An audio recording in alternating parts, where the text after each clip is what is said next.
I'm an adult. I don't need to report my whereabouts. That's what my fiancée told me the morning after her birthday when I asked where she'd been all night. So I showed her the Instagram stories where she was tagged at a five-star resort with some guy's arm around her waist, and watched her face go white. I'm Brad, 31, project manager for an infrastructure construction company in Denver. Been doing this about 6 years, mostly highway expansions and site prep. My fiancée Sandra is 27, works as a sales rep for a medical equipment company. We got engaged 7 months ago, been together about 2.5 years total. Weddings in October, we already put deposits down on the venue, caterer, photographer, DJ. We set up a joint account for wedding expenses, and I've been putting in more than she has because my income's higher. Not a big deal, we're building a life together. Lately, though, I've noticed the wedding account balance dropping faster than it should. When I'd ask Sandra about specific charges, she'd get vague. Oh, that was for dress alterations, or I had to put down a deposit on bridesmaid stuff. But she never sent me receipts when I asked, just kept saying she'd get around to it. About 3 weeks ago, she started hanging out a lot more with this coworker named Brianna. Sandra would come home talking about how Brianna knows everyone and gets invited to all these exclusive events. I didn't think much of it. Sandra's always been into the lifestyle thing, following influencers, talking about networking opportunities, that kind of stuff. So Saturday was Sandra's birthday. I'd been planning for weeks. Made a reservation at this steakhouse she loves, got her a nice bracelet, sent flowers to her office Friday. Saturday afternoon she texted, "Running errands with Bri, be ready by 6:30. By 6:45 I was ready to go. 7 o'clock, no word. I texted, "You good?" No response. 7:30 I was calling. Phone rang and rang, but she didn't answer. I texted Brianna, also no response. I texted Sandra's other friends. Everyone was evasive. Oh, she's probably just running late. By 8 p.m. I canceled the dinner reservation. I was trying not to freak out, telling myself maybe her phone died or something came up. But she knew we had plans. She was excited about them. And now complete radio silence. I tried calling Brianna again around 9. This time she picked up and I could hear club music in the background. Before I could even ask where Sandra was, Brianna said she's fine. Stop being so controlling. Then she hung up. When I tried to call back, I was blocked. That's when I know something was really wrong. I was sitting there in my living room, dressed up for dinner that wasn't happening, and my fiancé's friend just called me controlling for wondering where she was on her birthday that we had plans for. I couldn't sleep. Around 2 I started going through Sandra's Instagram following list, looking at stories. Most of it was boring, but then I got to Brianna's story. First slide. Champagne at a high-end resort bar. Next slide. Night view from a balcony, mountains in the background. Then the slide that made my stomach drop, group photo, 5 or 6 people at a table, bottles with sparklers. There was Brianna, 2 other women, and 3 guys in expensive suits. And there was Sandra, tight dress I'd never seen. Some dude's arm around her waist. She was laughing, leaning into him. I screenshotted everything. The timestamps showed 10 p.m., right when I was calling her worried. And Sandra was tagged in the location. Some luxury resort about an hour outside Denver that cost $600+ a night. Sunday morning she came home around 9 a.m., walked in all cheery, still in last night's makeup. I was at the kitchen table with coffee. "Where were you?" That's when she hit me with that line. "I'm an adult. I don't need to report my whereabouts to you, Brad." I took a sip of my coffee. "Fair enough, you're absolutely right." She looked relieved, started heading toward the bedroom. "Before you do that," I pulled up my phone, opened Instagram and slid it across the table. "Want to explain why you're tagged at a resort with some guy's arm around you?" Her face went white. She grabbed the phone, started swiping through the screenshots. "Brad, this isn't. It's not what it looks like." "What does it look like then?" "It was just a group thing. Brianna knew some people and invited me along, friends I've never heard of, at a resort. While you ghosted me on your birthday." She started the whole "you're overreacting" routine. Said the guy in the photo was just friendly and I was reading too much into a casual touch. Said her phone had died, even though when I called her, The phone rang multiple times before going to voicemail. If it was dead, it would have gone straight to voicemail. Said she'd texted me she wasn't going to make dinner. She hadn't. I checked our entire message history. Brad, you're being paranoid. This is exactly why I didn't want to tell you where I was going. I knew you'd turn it into something it wasn't. I'm not turning it into anything. I'm looking at a photo of you at a resort with a stranger's arm around you while I was sitting at home waiting for you on your birthday. It wasn't a stranger, it was Brianna's friend. What's his name? She hesitated. I don't remember, we just met that night. So he is a stranger. You're twisting everything I say. This is exactly the kind of controlling behavior I was afraid of. I didn't argue with her. I just told her I needed some time to think and went for a drive. Drove around for about 2 hours trying to process everything. When I got back, I decided to check something I should have checked earlier. I logged into our joint wedding account, started going through the recent transactions line by line. Sure enough, tons of small cash withdrawals over the past month. $200 here, $150 there, another $180. But what really caught my eye was a charge from 2 weeks ago.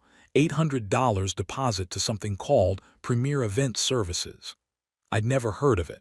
It wasn't any of our wedding vendors. I even checked our shared Google Doc where we'd been tracking all our wedding expenses just to be sure.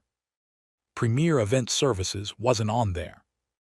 And then there was a transfer from Friday, the day before her birthday. $450 moved from our wedding account to Sandra's personal Venmo with a memo that just said weekend. I sat there staring at the screen for probably 20 minutes, added up all the weird charges and withdrawals. It came to almost $3,000 over the past 2 months. Money that was supposed to be going toward our future together, just disappearing with no explanation. I'm sitting here Sunday night and I've made a decision. I'm not going to fight with her about what happened. I'm not going to listen to more lies. Tomorrow morning I'm going to start locking down everything, finances, wedding plans, all of it. Because whatever this is, I'm not letting her use our wedding money to fund it anymore. Update 1. Sorry for the delay, work's been insane, had 2 sites running behind. Finally got breathing room. Monday morning I didn't say anything to Sandra. She left for work around 8. The second her car pulled out I got to work. Called our wedding venue and put a 48-hour hold on everything.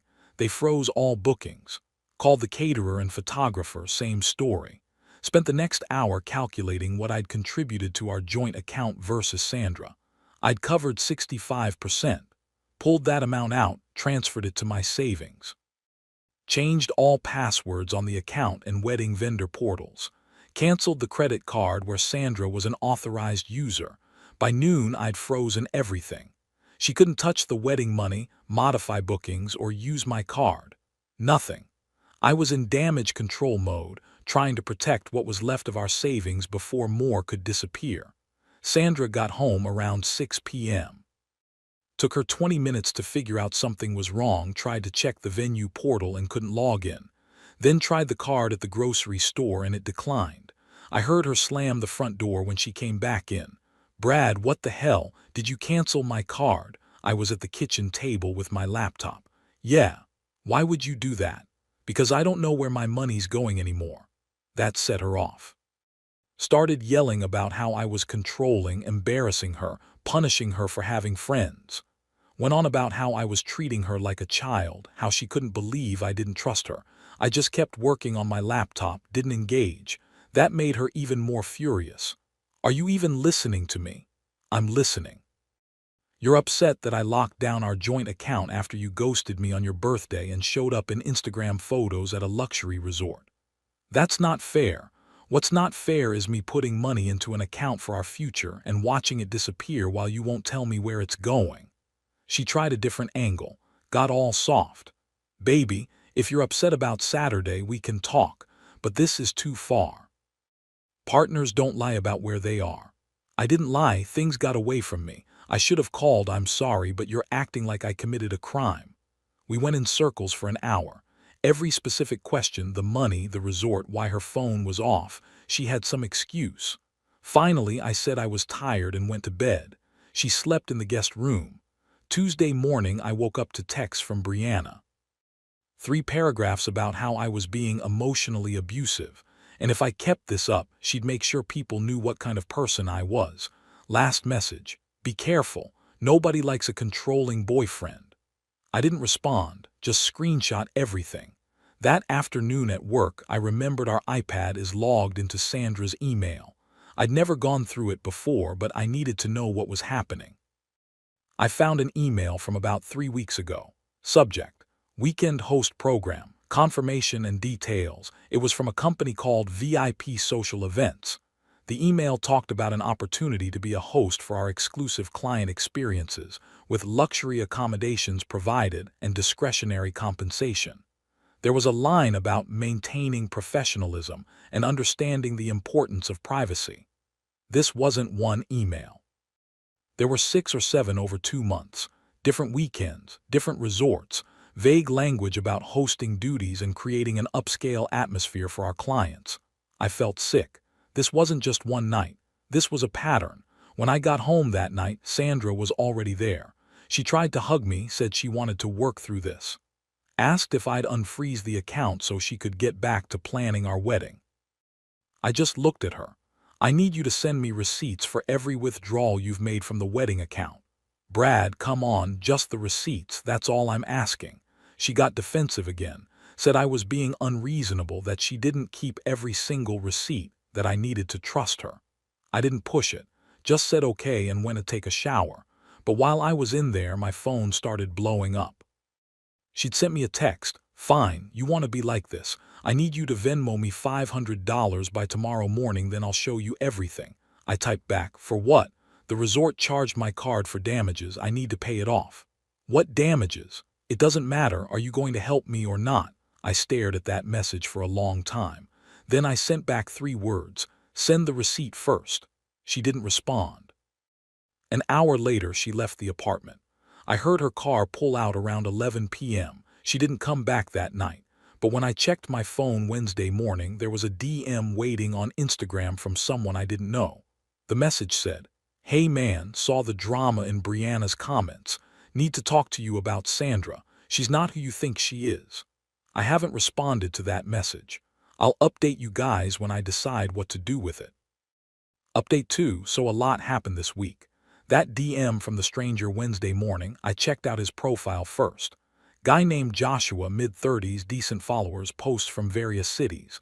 Looked legit, not a bot. I messaged back, "What do you mean?" He responded fast. "I was at the resort that weekend. Met Sandra and her friend. She told me she was single, didn't know she was engaged until I saw the story blow up." Joshua sent a voice note. Basic story: he and business partners rented part of the resort for the weekend. Investment guys do this a few times a year. They hire a service that provides social hosts, attractive women who come to parties, make conversation, keep the atmosphere upscale. Not strippers, not escorts, just paid company. The service: VIP Social Events. Same company from the emails. Sandra and Brianna showed up Friday evening as hosts. The company covers travel and accommodations, plus they get $500 to $800 each depending on the night. All they do is show up, look good, be friendly, and maintain discretion. He sent 3 photos. One showed the reservation confirmation, listed T. Morrison as a host. Another was a check-in timestamp from Friday at 6 p.m. Third was a photo from their table, clearly showing Sandra in that dress, sitting next to Joshua. "Look man," his message said, "I'm not trying to cause problems. But when she told me she was single and then I saw the engagement stuff online, I felt you should know. These girls present themselves as available. That's part of the deal." I asked if anything physical happened. He said no, not with him, but that's not the point of the service. I thanked Joshua and went through our joint account with a fine-tooth comb. Every time Sandra did one of these hosting gigs, same pattern. Cash withdrawal the week before, $150 to $300. Charges to Sephora, Nordstrom. Venmo transfer to Brianna with vague memos like weekend. Then a deposit to Sandra's personal account from VSC. She'd been using our wedding money to fund these events, buying outfits, covering costs with Brianna, then pocketing the $500, $800 payment. I tracked it all in a spreadsheet. Over 2.5 months, she pulled at least $2,800 from our wedding account, and that $800 charged to Premier Event Services. That's the management fee to join VIP social events host roster. She paid $800 of our wedding money to get on a list where she could party with rich guys who thought she was single. Wednesday evening, Sandra came home. She'd been staying at Brianna's. I was sitting at the kitchen table with my laptop open, all the statements printed out in front of me. "We need to talk," I said. She saw the papers and her face changed, walked over slowly like she was approaching something dangerous. "What is that?" "A timeline. Every time you've pulled money from our account. Every time it lines up with one of your girls' weekends." I slid the printouts across the table. "Want to explain?" She didn't even look at them, just stared at me. "You're going through my transactions now. Our transactions from our joint account, the one we set up together for our wedding." "This is insane, Brad. You're acting like I talked to Joshua." She stopped mid-sentence, just completely froze, the color drained from her face. "He told me about VIP social events, about the hosting program, about how you and Brianna are on their roster." I pulled up the email thread on my laptop, turned it to face her. "I found these on the iPad. You've been doing this for months." For a solid 30 seconds, she just stared at the screen. Then she sat down. "It's not what you think." "What do I think it is?" "You think you're acting like I was cheating. I wasn't. It's a job. We show up, we hang out, we get paid, that's it." "A job you never mentioned to me. That you used our wedding money to get started with." "I was going to tell you." "When?" "After the wedding, when I found out you'd been doing this our entire engagement." She started crying. "Said she knew I'd react like this, so she didn't say anything. Said it was just for extra money because planning the wedding was expensive. Said Brianna convinced her it was easy money and not a big deal." I asked her straight up, "Did you sleep with any of these guys?" "No, Brad, I swear it's just about being there, making them feel like they have a cool entourage, that's it." "But you told them you were single. Why is that?" She didn't answer that, just kept crying. I took a breath. "How much have you made doing this?" "I don't know, maybe $3,000 total." "And how much of our wedding money did you spend to do it?" Again, no answer. I closed my laptop. "I need you to leave tonight." That set off tears and pleading. She said she'd stop, never do it again, made a mistake, we could work through this. I just kept saying no. She finally agreed, but then called her mom. Within an hour, her mom and sister showed up. They came in hot, yelling about how I was kicking her out over nothing. I stayed calm. "She doesn't have a right to be here. Her name's not on the lease." "Mine is." Her sister got in my face. "So you're just abandoning her?" "I'm asking her to give me space while I figure out if we're still getting married." Her mom cried too, said I was being cruel, that families work through things. Her sister threatened to call the cops. I said, "Go ahead. Tell them she doesn't live here, isn't on the lease, and I'm asking her to leave peacefully. See what they say." Nobody called. But they argued for 30 minutes before Sandra finally packed and left. Now it's been 3 days. She's staying with her family. Been texting me constantly, apologies, explanations, promises to change. Her mom called me twice trying to convince me to forgive her mistake. Her sister sent me a long message about how I'm throwing away a good woman over insecurity.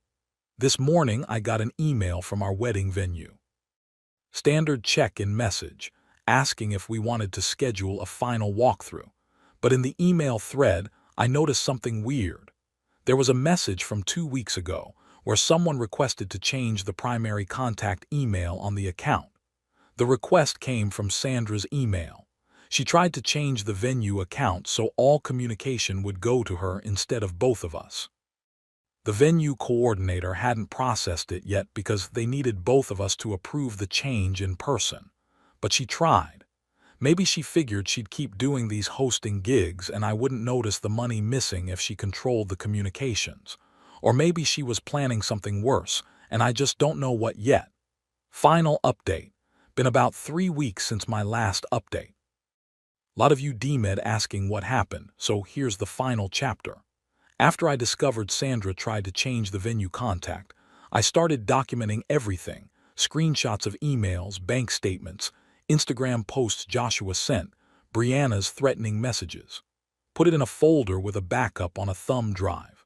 Called our venue Monday morning and canceled. They gave us back 70% of the deposit because we were outside the 6-week window. Could have been worse. Went through the rest of vendors. Photographer gave a full refund. Caterer kept their deposit but waived cancellation fee. DJ was cool. All in all, we lost maybe $3,500 total, which sucked, but considering what I might have lost if I'd married her, I'm calling it a win. I sent Sandra one email. Weddings canceled. All vendors notified. I've divided remaining wedding account funds based on contributions. Your portion will be transferred. Please arrange to get your remaining items this week. All future communication through email only. She called me 14 times that day. Didn't answer. Her mom called. Her sister called. Brianna tried from a new number. Ignored all of them.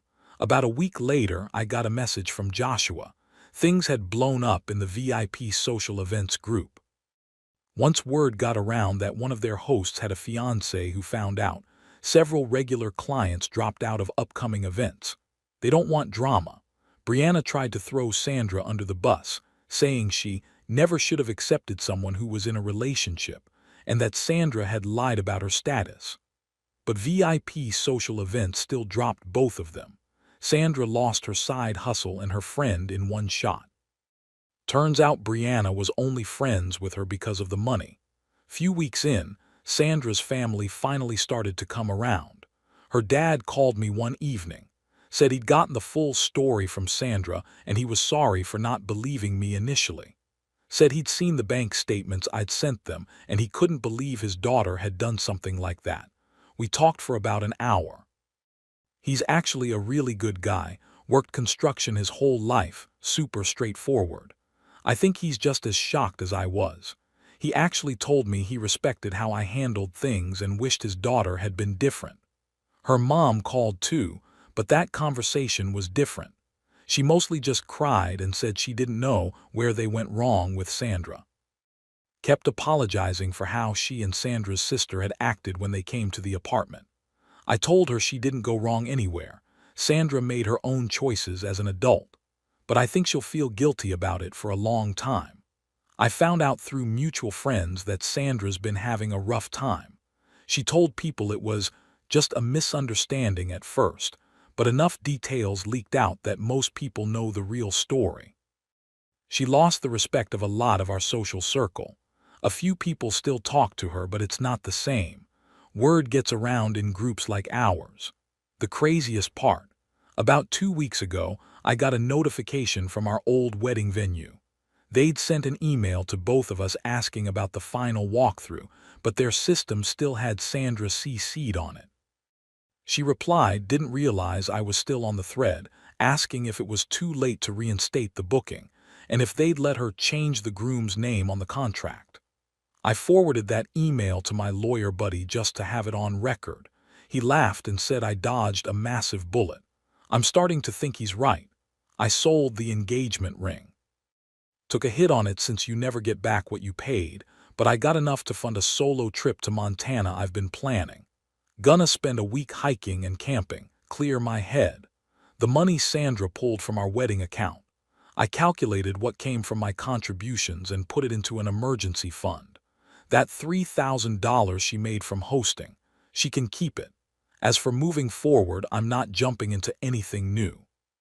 Some people have asked if I'm dating again. Not yet. Maybe in a few months. Right now I'm focused on work, hanging with friends, and not thinking about wedding planning for a very long time. Sandra was right about one thing. She's an adult. Adults don't have to report their whereabouts, but adults also don't get to escape consequences when the truth comes out. She wanted to live a double life. And now she's dealing with what happens when both lives find out about each other. I'm just glad I found out before I married her. Imagine if I discovered all this 2 years into a marriage, maybe with a house or kids involved. Would have been a hell of a lot messier. That's it. That's the whole story. Thanks to everyone who reached out with support. Moving on with my life now. She can move on with hers.